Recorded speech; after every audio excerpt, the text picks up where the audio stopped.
I know Prime Minister Modi. He will never take any steps of the kind. Prime Minister Modi is a very reasonable, wise leader.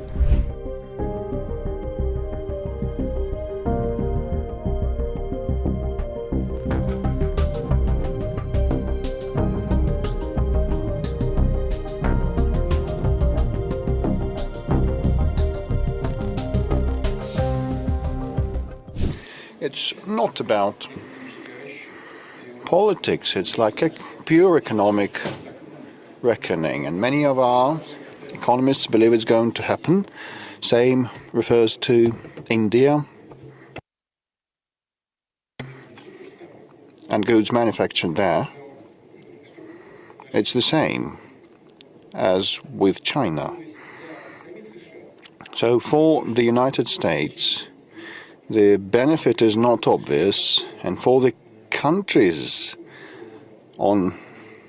against which the threat was voiced, like for India, if India stops buying our energy,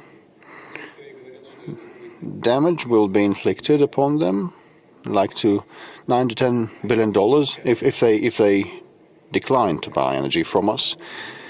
If not, high duties will be imposed on them, and once again, damage will be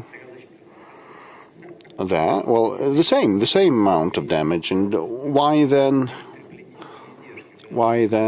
decline to buy Russian energy to actually sustain political risks? And the Indian people will look at what decisions are made by the political leadership and never accept any humiliation before anyone. And also I know Prime Minister Modi.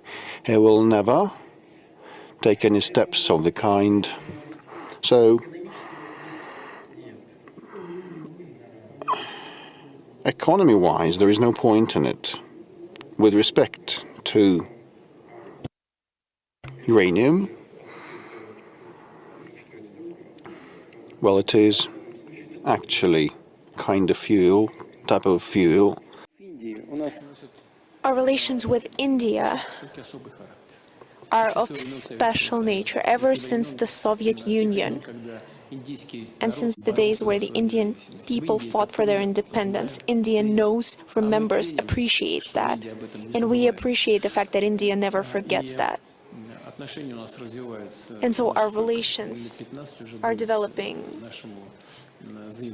I believe we will celebrate 15 years since our announcement of the specialized, strategic, privileged partnership.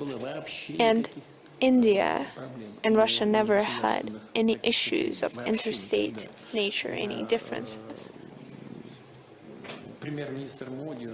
Prime Minister Modi is a very reasonable, wise leader.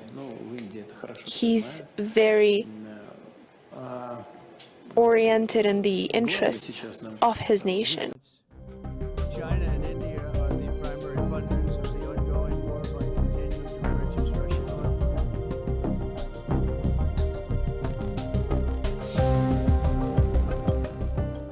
Now is how many more lives will be needlessly lost on both sides. China and India are the primary funders of the ongoing war by continuing to purchase Russian oil.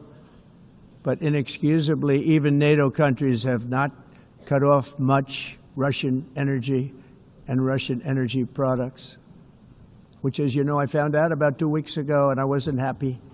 Think of it. They're funding the war against themselves. Who the hell ever heard of that one? In the event that Russia is not ready to make a deal to end the war, then the United States is fully prepared to impose a very strong round of powerful tariffs, which would stop the bloodshed, I believe, very quickly. But for those tariffs to be effective, European nations, all of you are gathered here right now, would have to join us in adopting the exact same measures. I mean, you're much closer to this. We have an ocean in between. You're right there. And Europe has to step it up. They can't be doing what they're doing. They're buying oil and gas from Russia while they're fighting Russia. It's embarrassing to them, and it was very embarrassing to them when I found out about it, I can tell you that.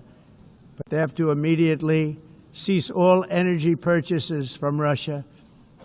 Otherwise, we're all wasting a lot of time.